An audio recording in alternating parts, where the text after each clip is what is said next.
तो यार हमारे इस एपिसोड की शुरुआत किंग शी हुआन से होती है, the king of the beginning, जो कि इतने जबरदस्त तरीके से अपना ऑरा फार्म करते हुए जैसे तैसे करके एरिना के अंदर अपनी कूल एंट्रेंस करता है। इसके चंद लम्हे की बाद ही वहाँ पर उसकी वल्कैरी खुद चल कर आती है। वो उस पर काफी ज्यादा भड़क जाती है कि मुझे लगा था कि तुम एंट्रेंस से गुजरोगे, मैं वहीं पर तुम्हारा इंतजार कर रही थी तुम्हारे साथ मर्ज होने के लिए, लेकिन तुम मेरी सुनते ही कहाँ हो। मैं तुम्हें जो कुछ भी बताती हूँ, जो रास्ता भी बताती हूँ, तुम सिर्फ आगे से यही कहते हो कि मैं जहाँ चलता हूँ वही मेरा रास्ता बन जाता है, मैं जिधर बैठता हूँ वही मेरी गद्दी बन जाती है। दोस्तों, वो कंप्लेन करते हुए उसके करीब ही जाती है कि किंग शी हुआन उसे अपनी बाहों में उठा लेता है, और जब जैसे तैसे करके उसकी वल्गैरी उसकी आंखों में देखती है। आई नो उसने आंखों पे पट्टी बांध रखी है, पर वो जैसे तैसे करके उसकी आंखों में देखती है, वो उसी की होकर रह जाती है। कहीं ये हरामी पेडोफाइल तो नहीं है। वेल एनीवे, इसी एक तेज दिल की धड़कन के साथ उसकी वल्कैरी उसके साथ मर्ज करती है और उसका आर्मर बन जाती है। दोस्तों, अब बारी आती है हेडीज की एंट्रेंस मारने की। हेडीज जब अपनी एंट्रेंस से गुजर कर जा रहा होता है, तभी उसका रास्ता अपने भाई का एक सर्वेंट रोकता है। वो यहाँ पर पोसाइडन के ब्लेड का टुकड़ा देते हुए कहता है कि सर प्लीज, ये मेरे मास्टर का ब्लेड है, इसका इस्तेमाल करके अपने भाई का रिवेंज लीजिएगा।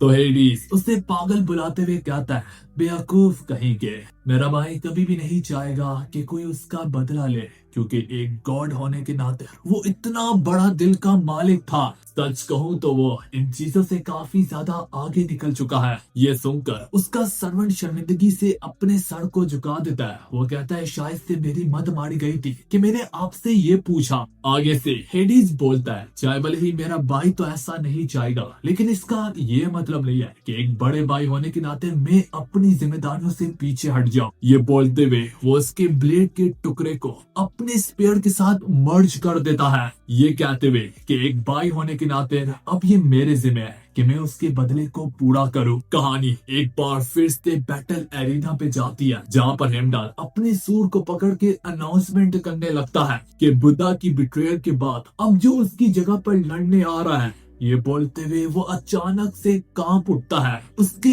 पास कोई अल्फाज तक नहीं बचते। हालांकि वो खुद को संभालते हुए कैसे ना कैसे करके हेडीज की अनाउंसमेंट करता है। वो यहाँ पर उसकी शान के मुताबिक अपने अल्फाजों का चुनाव करता है। वो बताता है कि वो शख्स कोई और नहीं बल्कि हेलहीलियम का किंग है, हेलहीलियम का गॉड है। हम देख पाते हैं सब उसके आने से ही बाकी गॉड्स भी थर थर कांपने लगते हैं, यहाँ तक तो इंसान भी उसे जानते होते हैं। वो घबराते हुए कहते हैं कि इस बार तो गॉड्स जरा भी अपने पैरों को जमीन पे रखने के लिए तैयार ही नहीं है। वो बताता है वो जहाँ चलता है कि जमीन कांप उठती है, वो जिसको देखता है वो उसके आगे झुक जाता है। वो तीन मुंह वाला कुत्ता जो कि हेलिनियम को गार्ड करता है, सर्बीरस, वो सिर्फ और सिर्फ उसके आगे एक पप्पी के मायने रखता है, जो नर्क का सबसे खतरनाक मॉन्स्टर है। वो उसके आगे बिल्ली की तरह थर थर कांपता है, जो कि elders of the three mighty Greek brother में से एक है, द किंग ऑफ हेलहेम। कहा जाता है कि जो भी उसका नाम ले वो सीधा नरक में जाता है। इसके बाद वो फाइनली उसके नाम को लेता है। हमारे सामने खड़ा है कोई और नहीं बल्कि हेडीज। तो मैं सोचता हूँ क्या ये नरक में जाएगा। बहरहाल जब दोनों के दोनों आमने सामने खड़े होते हैं, ये बैटल है द किंग वर्सेस किंग का, द एम्परर वर्सेस एम्परर का। जो जीतेगा वही इनमें से सबसे बड़ा किंग माना जाएगा। दोस्तों, बैटल की शुरुआत जैसे ही होती है, हम देख पाते हैं हेडीज यहाँ पर अपने कदम जमाने लगता है, और जब वो उसकी ओर बढ़ रहा होता है वो बताता भी उसे, वैसे तो मैं तुमसे कोई जाती दुश्मनी नहीं रखता, लेकिन तुम्ही में से एक ने इंसानों के दरमियान में किसी ने तो मेरे भाई की जान ली है, और अब इससे फर्क नहीं पड़ता कि वो किसने उसे मारा है। फर्क तो इससे पड़ता है कि तुम मेरे सामने खड़े हो। अब वो जैसे उसकी स्ट्राइकिंग रेंज में पहुंच जाता है, यहाँ पर हेडीज अपने सबसे पहले वार को बरसाने के लिए तैयार हो जाता है। यहाँ पर लोगों का मानना होता है वो बिल्कुल पोसाइडन की तरह अपने वारों की बरसात कर देगा, पर ना, वो अपने भाई की तरह वारों की बारिश नहीं करता। वो अपनी शुरुआत एक ही खतरनाक वार से करता है। वो वार जो कि किंग ऑफ द किंग काफी करीबी से डॉज करता है और ऐसा करते हुए उसकी आर्मर की एक स्पाइक भी टूट जाती है। हेडिस तब और फिर तभी कहीं जाकर अपने वारों की बरसात कर देता है। वो हमले, वो अटैक जो कि चाहे किसी को लगे तो उसकी जान को वहीं पर नोच लेते, लेकिन किंग शी हुआन उसके एक एक वार को बिल्कुल तितली की तरह डॉज करने लगता है। वो बचता जाता, वो बचता जाता, वो बचता चला जाता है। मेरे भाई लोगों, ये देखकर किसी का भी कलेजा उसके मुंह को आ जाए। हेरिस हिरांगी परेशानी से बोलता है, नामुमकिन, ऐसा तो हो ही नहीं सकता, कहूँ तो नामुमकिन, आज तक कोई गॉड में भी ऐसा नहीं है जो कि हेडिस के हमलों को यूं डॉज कर सकता है। वो उसके वारों में से ऐसे बच रहा है जैसे वो हवा में तैर रहा हो। जो सब देखकर यहाँ तक मम्मो वाली बाजी भी इसकी दाद देने पर तैयार हो जाती है।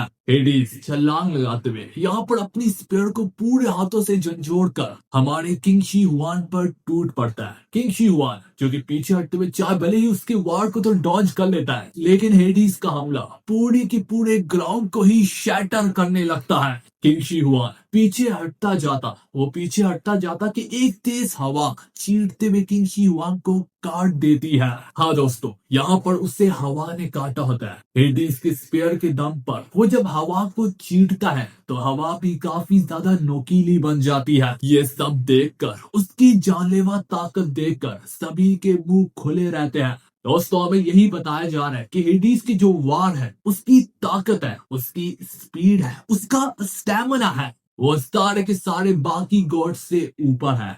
हेडिस यहाँ पर भी ना रुकता, वो अपने इसी स्पेयर से हवा को चीरते हुए हमारे किंग हुआन की ओर बढ़ने लगता है। उसका वार जो कि हर चीज को अपने रास्ते में आते हुए काट रही होती है, उसका वार जो कि किसी चीज से भी लगता है वो वहीं पर खत्म हो जाता है। किसी वजह से अचानक से यहाँ पर किंग शी हुआन की मुट्ठी के खिलाफ जाने से रुक जाती है। इसी तरह किंग शी हुआन आसानी से अपने एक ही हाथ के दम पर उसके इस आते हुए डेडली हमले को डिफ्लेक्ट कर देता है। वो वार जो कि पीछे टकराने से आधा एरिना को नष्ट कर देता है, लेकिन किंग शी हुआन वहीं पर खड़ा रहता। हेडिस के पैरों तले जमीन खिसक जाती है। वो सोचने लगता है वो हमला जो कि यहाँ तक बहती हुई नर्क को भी आधा कर सकता है, आखिर कैसे इसने इस हमले को डिफ्लेक्ट कर दिया। लेकिन दोस्तों, ये कहानी यहाँ पर भी आकर खत्म नहीं होती।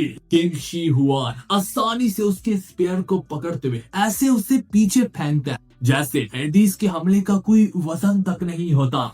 हेडिस जैसे जैसे हवा में पीछे धकेला जाता है, उसकी स्पेयर की पीछे वाली साइड उसके चेस्ट पर जोर से रखती है।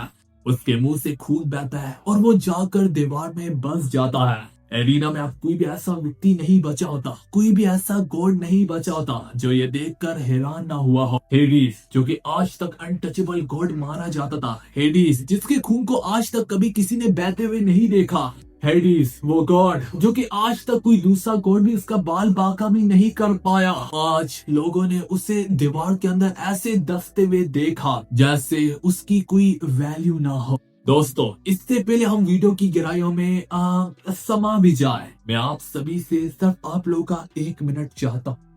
दोस्तों, अगर मैं इतनी बड़ी वीडियो बना सकता हूँ तो क्या मैं आप लोगों की सिर्फ 1 मिनट की ख्वाहिश भी नहीं कर सकता? प्लीज मेरी बात को सुनिए, ज्यादा से ज्यादा क्या ही जाएगा। मैं शुरू करना चाहूंगा। दोस्तों, मैं काफी वक्त के बाद वापस आया हूँ और सच कहूँ तो वापस आकर काफी अच्छा लग रहा है, थोड़ा अजीब भी, लेकिन इस बार पहले से काफी कुछ बदल है। इस बार मैं फेस के साथ वापस आया हूँ, इस बार मैं एक पहचान लेकर आया हूँ। ऑब्वियसली पिछली बार व्यूज के टर्म में मैं अगर सच कहूँ तो एनिमे कम्युनिटी में मैं नंबर 2 पर होता था, तो मैं सब आप सभी की सपोर्ट चाहता हूँ।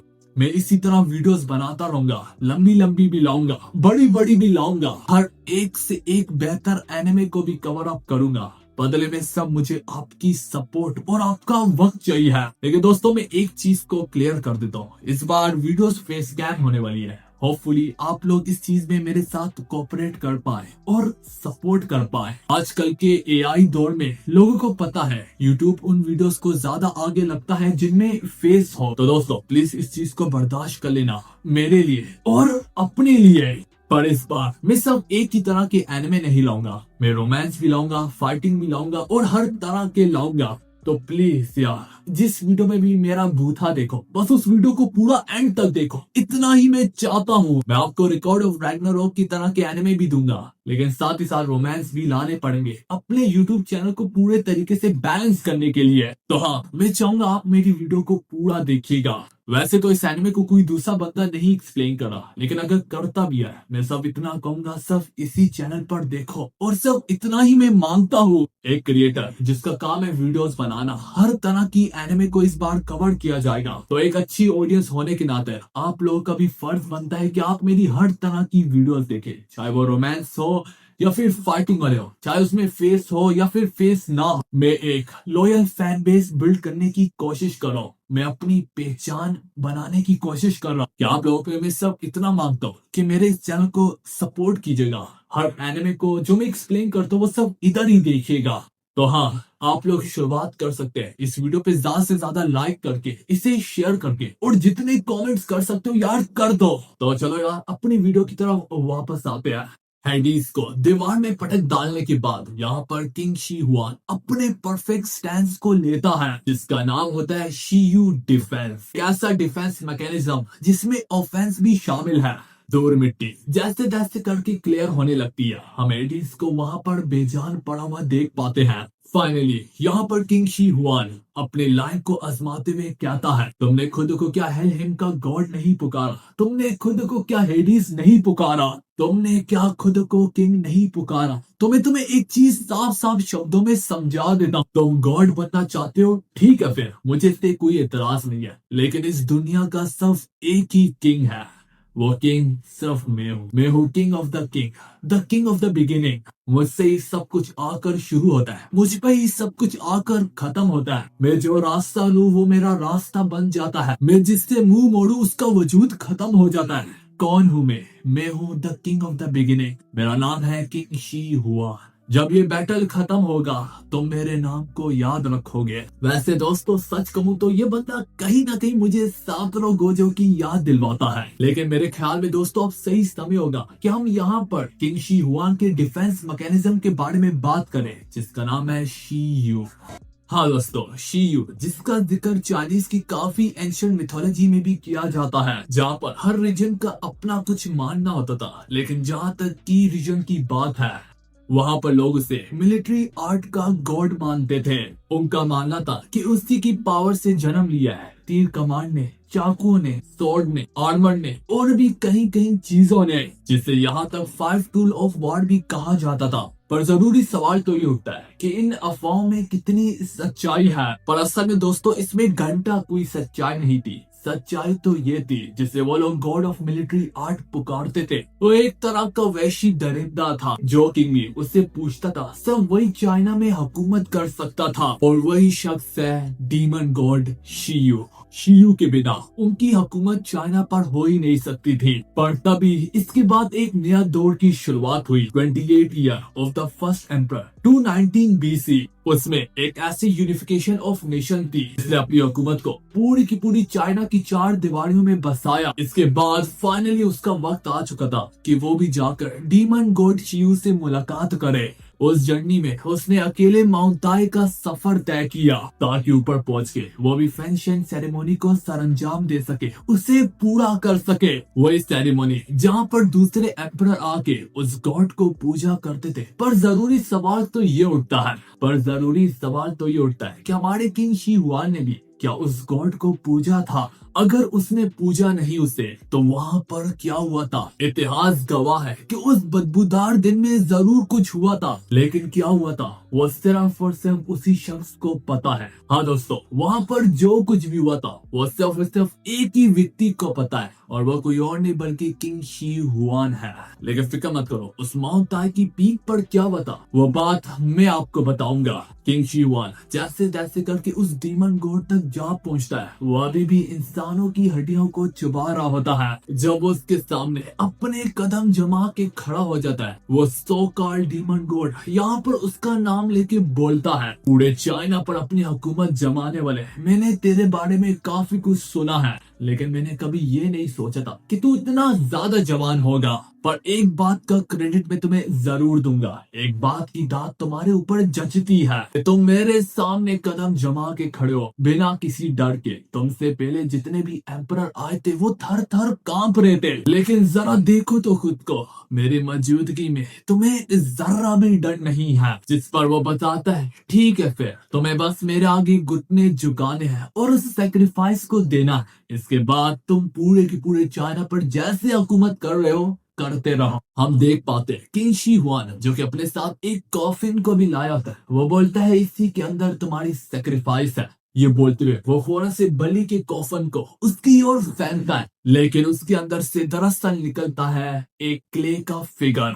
ये देखकर शियू गॉड ऑफ डीमन को तब चलने लगती है। वो उसे बताता भी है देखो लड़के तुम समझे नहीं हो, मेरे बिना तुम चाइना पर अपनी हुकूमत नहीं जमा सकते, मैं तुम्हें इजाजत ही नहीं दूंगा। किंग शी हुआन मुस्कुराते हुए कहता है एरोगेंस, घमंड, आई लाइक, इसको थोड़ा कम कर, बहुत ऊपर जाएगा वरना सीधा ऊपर जाएगा। ये बोलते हुए किंग शी हुआन फाइनली अपना फाइटिंग स्टैंस लेता है। वो यहाँ पर उससे फाइनली चुनौती देते हुए उसे वार्न करता है, उसे बता देता है कि मेरे खिलाफ तुम नहीं जीत सकते। जब मैं तुम्हें मौत के घाट उतार दूंगा तो फाइनली मैं बन जाऊंगा king of the beginning, the king of the king. मुझे किसी की परमिशन की जरूरत नहीं है। तो दोस्तों इसी तरह एक खतरनाक बैटल की शुरुआत होती है। तभी फाइनली कहानी कुछ लम्हों के बाद की हमें दिखाई जाती है, जहाँ पर किंग शी हुआन ने उस डीमन गॉड शियू को काफी ब्रूटल तरीके से हरा दिया होता है। वो बैटल, वो लड़ाई, वो जंग एक इंसान और एक डीमन गॉड के बीच में थी जो लगातार 6 दिन तक चली थी। लेकिन दोस्तों किंग शी हुआन ने डीमन गॉड को बिना किसी वल्कैरी के हराया था।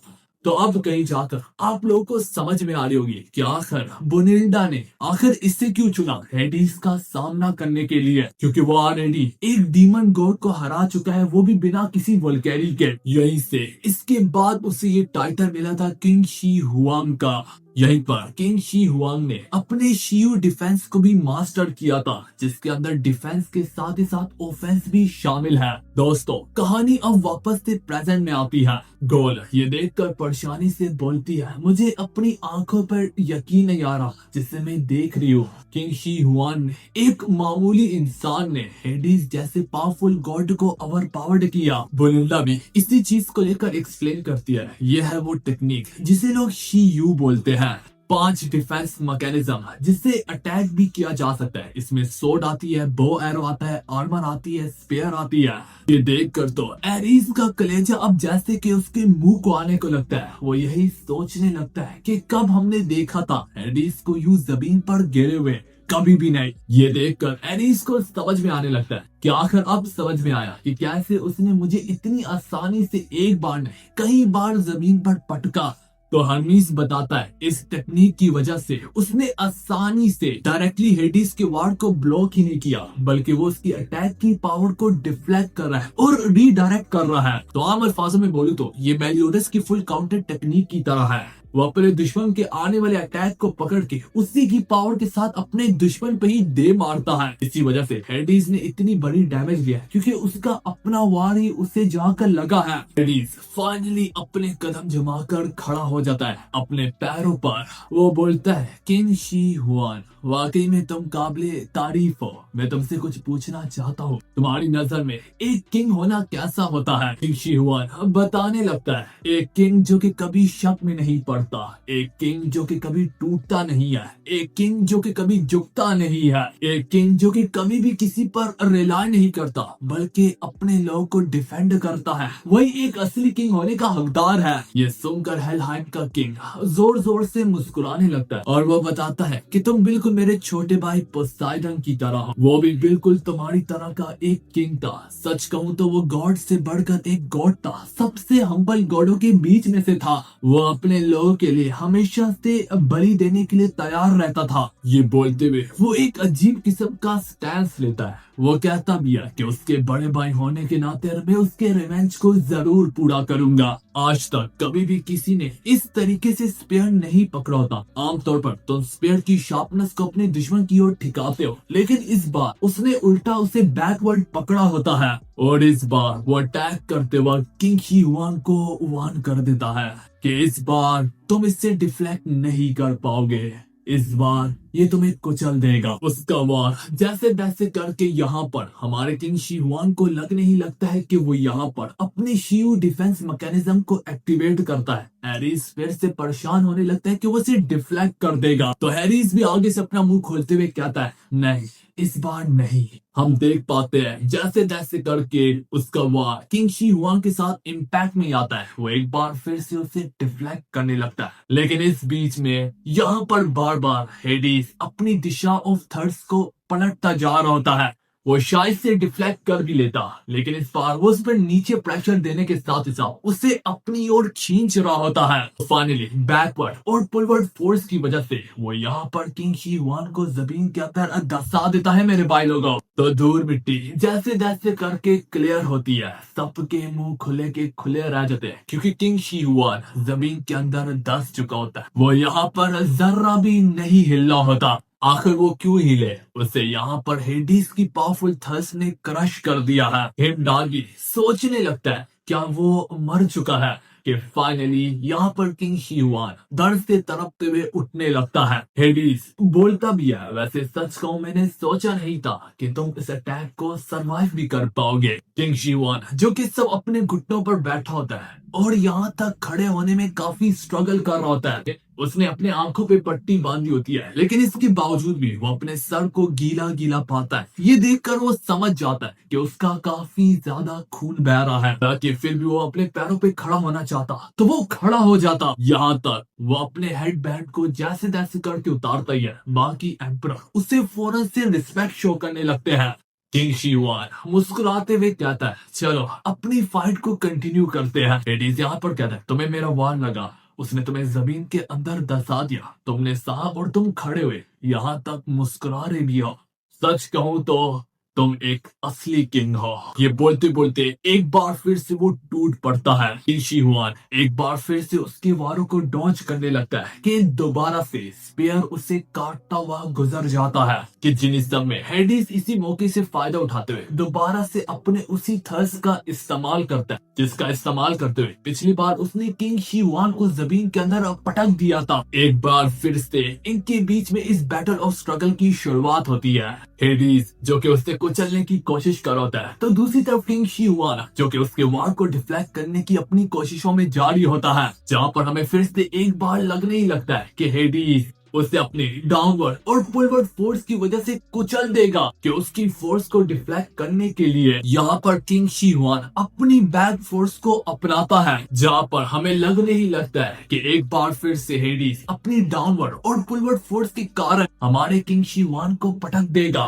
कि देखते ही देखते किंग शी हुआन यहाँ पर एक एयर ब्लो का सहारा लेता है। वह हवा जैसे तैसे करके हेडिस के जिस्म के साथ टकराती ही है। हेडिस का जैसे कि सल्तनत यहाँ पर थोड़ा बहुत बिगड़ने लगता है। किंग शी हुआन इसी मौके को काम में लाते हुए यहाँ पर उसकी पुलवर्ड फोर्स को खत्म करने के लिए अपनी बैकवर्ड फोर्स को डालता है, और इसी परफेक्ट डिफेंड मैकेनिज्म की वजह से वो यहाँ पर हेडिस की ताकत को डिफ्लेक्ट करते हुए ठीक उसे भी इसी तरह जमीन के अंदर धंसा देता है, जैसे पिछले बार उसने हमारे शी हुआन को धंसाया था। किंग शी हुआन में खलबली मचती है और वो फौरन से रश करता है बैटल को यहीं पर एंड करने के लिए, लेकिन हेडिस फौरन से अपनी स्पेयर को लहराते हुए उससे दिशा को पलटने पर मजबूर कर देता है। हेडिस खड़ा होता, बड़ के सांसें लेता, अभी भी अपने ख्यालों में खोया होता है कि अगर इसने ये किया भी तो कैसे किया, इसने मेरी दिशा को पलटा तो कैसे पलटा। हेडिस ने डैमेज ली तो ली ही सही, लेकिन हम देख पाते हैं अचानक से किंग शी हुआन के जिस्म में एक दर्द सा उठता है।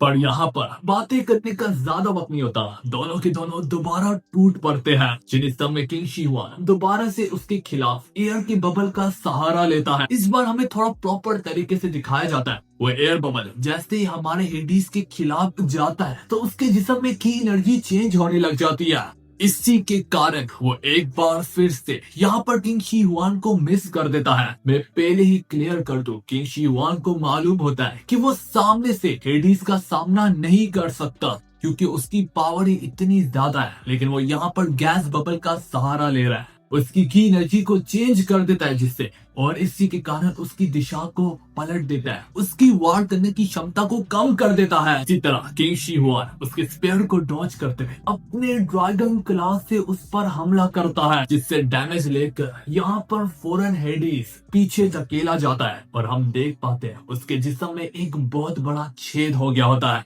फाइनली दोस्तों, किंग शी हुआन पूरे तरीके से अब हेडिस पर भारी पड़ रहा है। एरिस भी ये बात को लेकर कहने लगता है, चलो किसी टेक्निक की तो मुझे समझ में आती, लेकिन मैंने कभी ये नहीं सोचा था कोई हेडिस को सामने से भी टक्कर दे सकता है। हर्मीस भी इसी बात को लेकर बोलते हैं, हाँ ये बात तो तय है कि ये शख्स इंसान से ज्यादा बढ़कर है, क्योंकि जो काम गॉड भी नहीं कर सकते वो ये इंसान सबके सामने कर रहा है। देखते देखते यहाँ पर फौरन से जूस भी एंट्री मारता है और वो कहने भी लगता है, फिक्र मत करो, हेडिस ने कोई चीज तो नोटिस की है अपने एनिमी के बारे में। इसी चीज को लेकर हेडिस बोलने लगता है, मैं समझ गया, तुम अपनी सांस की हवा का इस्तेमाल कर रहे हो, तुम बर्स्ट ऑफ एयर को मेरी तरफ शूट करते हो, जो कि क्रिटिकल पॉइंट पर लगने की वजह से मेरी फ्लो ऑफ टेक्निक को डिस्टर्ब करता है। दोस्तों, ये चीज वाकई में असल में भी काम कर सकती है। अगर आपके जिस्म में अचानक से कोई एयर दाखिल हो जाती है, आपका संतुलन पूरे तरीके से हिल जाता है, पर इस एनिमे में इस चीज को थोड़ा एग्जैजरेट करके दिखाया जा रहा है। तभी हम किंग शी हुआन की आंखों में देख पाते हैं जो कि चमक रही होती है। वो बोलता है, क्या इन आंखों के कारण मैं तुम्हारे क्रिटिकल पॉइंट्स को देख सकता हूँ।